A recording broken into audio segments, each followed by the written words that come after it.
Tahun 2014 bulan September, itu adalah pertama kalinya gue pindah ke luar negeri, yaitu ke Jepang.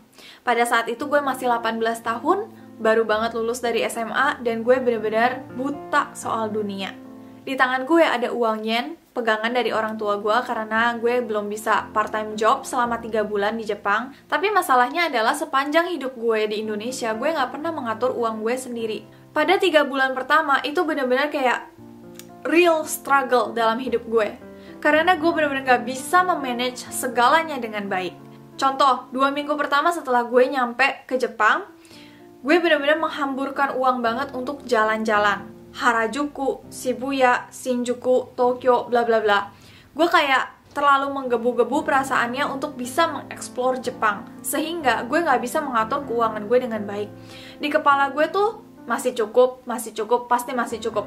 Tapi setelah 2 minggu berlalu, terus gue coba hitung-hitung sisa uang gue langsung realize kalau ternyata uang gue itu gak mungkin bisa cukup sampai 3 bulan kalau hidup gue masih berfoya-foya kayak gini. Akhirnya di situ gue bener-bener baru pertama kalinya dalam hidup menyadari kalau gue harus manage uang gue.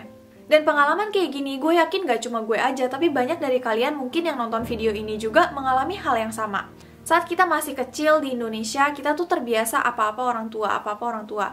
Kayak kita lapar, mau makan, selalu ada orang tua yang mau makan apa, hari ini mau dimasakin apa, atau mau dibeliin apa. Terus pada saat kita mau main sama teman, ma boleh minta uang jajan gak? Gitu. Saat masih di Indonesia, rasanya orang tua sama ATM unlimited tuh beda tipis gitu. Terus pada saat itu pun kita nggak harus benar-benar manage waktu gitu. Karena literally tinggal sama orang tua itu segalanya tuh udah beres. Jadi kita nggak perlu luangin waktu kita untuk cuci baju, untuk masak, untuk apapun itu selain untuk belajar. Jadi lebih gampang untuk kita memanage waktu.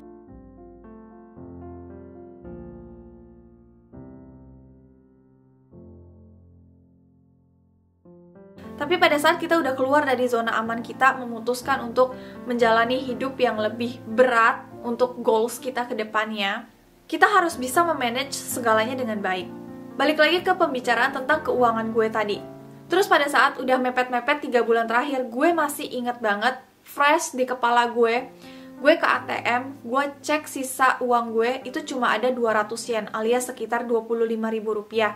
Dan gue harus bertahan sekitar seminggu lagi sampai gaji pertama gue itu masuk.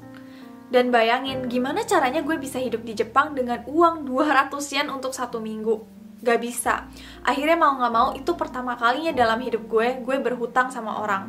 Gue minta tolong seseorang untuk pinjemin gue uang dulu untuk bisa bertahan, nanti setelah gaji gue dateng, gue bayar. Dan kalian yang udah pernah ngalamin ini pasti tahu rasanya berhutang itu gak enak banget. Lalu waktu berjalan gue udah mulai ngerti kalau setiap bulan gue harus bayar biaya apartemen segini, biaya pulsa segini, terus biaya-biaya lainnya segini. Gue udah mulai bisa memanage keuangan dengan baik. Dan bisa dikatakan kalau persoalan finansial itu udah bukan masalah besar. Tapi persoalan hidup kita kan bukan cuma finansial aja. Pada saat sekolah gue itu mulai, sekolah bahasa Jepang ya, itu kehidupan gue kayak 180 derajat beda banget sama Indonesia. Karena yang biasanya lingkungan gue semuanya orang Indonesia, itu berubah semuanya, total orang asing semua. Vietnam, Itali, Maroko, Uganda, pokoknya segala macam orang tuh ada di situ. Dan jujur sekolah bahasa Jepang itu adalah masa-masa paling seru dalam hidup gue. Di situ gue setiap harinya menemukan hal baru. Oh, di Vietnam ada budaya seperti ini. Oh, di Thailand ada budaya seperti ini. Di negara ini ada budaya seperti ini.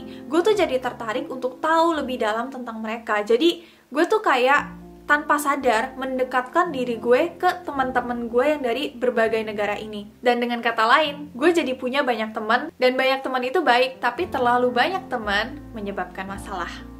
Karena setiap minggu kalian akan diajak ke sini, diajak ke situ, makan di tempat baru, apalagi kalau kalian punya temen yang orang kaya, biasanya akan diajak ke sana kemari, dan mereka sih kaya, jadi oke-oke aja, tapi sedangkan kita gak punya uang banyak, jadi kita harus pintar-pintar menjaga uang kita, ya kan? Tapi salah satu masalah dalam social life adalah kita takut gak diajak lagi kalau kita gak ikut gitu. Jadi kadang-kadang kita memaksakan diri kita untuk mengeluarkan uang yang cuma sedikit itu demi jalan-jalan sama seseorang karena kita nggak mau kehilangan sosok mereka dalam hidup kita. Kalau misalnya teman yang seperti itu cuma satu, itu nggak big problem gitu. Tapi kalau ada banyak, ini akan menjadi masalah besar. Saat gue di posisi itu, sebenarnya rasanya tuh senang banget ya bisa punya banyak teman, bisa main kesana kemari, dan rasanya seru banget. Dan kalau bisa, gue nggak mau meninggalkan kehidupan seperti ini yang seru banget kayak gini. Tapi sekali lagi gue harus melihat kenyataan kalau gue bukan anak orang kaya, dan gue datang ke Jepang ini bukan untuk main-main, tapi untuk mencapai goals gue. Maka dari itu penting banget bagi kita masing-masing untuk bisa self-reminder. Entah itu dengan cara tulis di tembok, atau tulis di wallpaper HP, dan lain-lain. Segala macam cara itu dipakai supaya kita keep reminding ourselves, supaya ini loh goals kita. Kita tuh datang ke tempat ini untuk begini gitu. Jadi kita tetap bisa fokus. Dan jujur, awalnya itu susah banget. Bener-bener susah banget.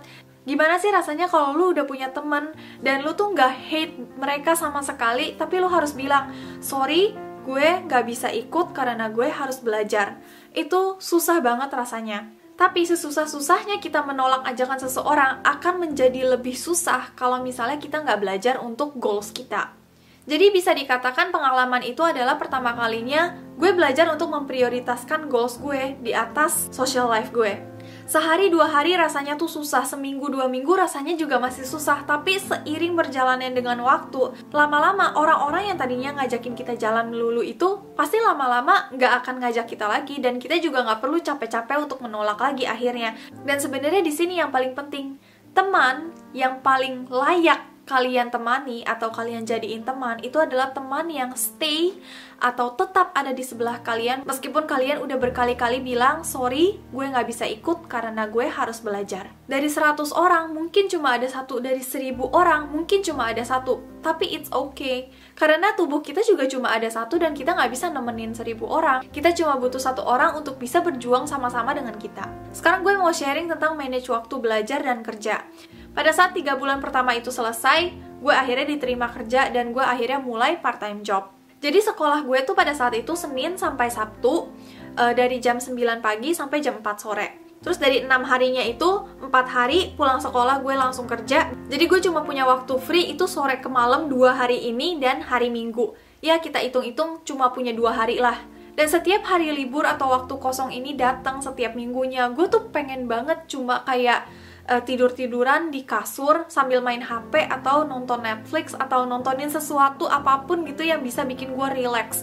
Tapi kenyataannya gak bisa, karena gue belum melakukan satu hal yang paling penting, yaitu belajar. Dan jujur, waktu belajar 2 hari dalam seminggu itu sangat-sangat gak cukup. Jadi mau gak mau, gue setiap pulang kerja gue harus nyicil-nyicil belajar juga. Terus setiap ada waktu kosong gue juga harus belajar lagi. Dan baru hari Minggunya kalau ada waktu senggang, baru gue refreshing. Karena jadwal gue yang begitu padat, gue gak bisa memanage waktu gue itu di dalam kepala. Jadi mau gak mau semuanya gue tulis. Dan sejak saat itu gue punya kebiasaan untuk tulis monthly agenda gitu. Jadi setiap bulan gue harus achieve apa aja, gue harus melakukan apa aja. Dan setiap bangun pagi gue pasti tulis hari ini gue harus ngapain aja. Dengan gue menulis jadwal-jadwal ini, gue jadi lebih bisa mengefisiensikan waktu. Karena gue gak perlu buang-buang waktu untuk berpikir lagi, abis ini gue harus ngapain, abis ini gue harus melakukan apa. Tapi gue cukup berpikir di pagi hari, 1 kali aja, dan gue tulis semuanya. Dan sisa hari gue itu gue lakukan sesuai dengan jadwal gue. Jadi kesimpulannya, sejak gue nyampe ke Jepang, gue itu selalu memaintain finansial gue udah pasti. Terus agenda gue setiap bulan dan setiap hari. Dan gue juga kayak selalu menjaga supaya circle gue itu small, orang-orang di sekitar gue itu sedikit aja, jangan terlalu banyak. Mengatur semua aspek kehidupan sendirian itu nggak mudah, tapi bukan berarti kita nggak bisa. Di Indonesia selalu ada perkataan, Tuhan bisa karena biasa. Itu benar, karena kita juga bisa asalkan kita terbiasa. Awal-awal kita membentuk habit itu pasti rasanya susah banget. Kalau kita bisa overcome itu, lama-lama kita akan terbiasa dan hal-hal positif itu akan datang dalam hidup kita dengan sendirinya. Sekarang usia gue 24 tahun dan gue tahu banyak dari kalian yang usianya 20-an juga. Karena setiap kali gue cek analytics di YouTube gue, pasti yang paling banyak nonton itu umur 18-24 tahun. Orang-orang seusia kita itu pasti akan sangat-sangat kesulitan dalam memilih sesuatu, karena pilihan yang kita buat itu akan berlangsung seumur hidup kita. Kayak misalnya kita mau mulai kerja di mana, terus kita mau S2 atau enggak, itu semuanya kayak menyangkut kehidupan kita selanjutnya. Maka dari itu banyak juga peneliti yang bilang keputusan kita di usia 20-an itu akan mempengaruhi sisa hidup kita selamanya. Maka dari itu, ayo kita sama-sama mulai dari sekarang mengatur keuangan lebih baik, mengatur pertemanan dengan lebih baik, dan menjaga fisik kita supaya nggak gampang sakit, mengatur kehidupan kita lebih baik lagi. Kadang-kadang kita terlalu capek mengatur semuanya sendirian dan kita pengen aja gitu rebahan seharian, nonton Netflix aja seharian, gak ngapa-ngapain, gak melakukan hal-hal yang produktif.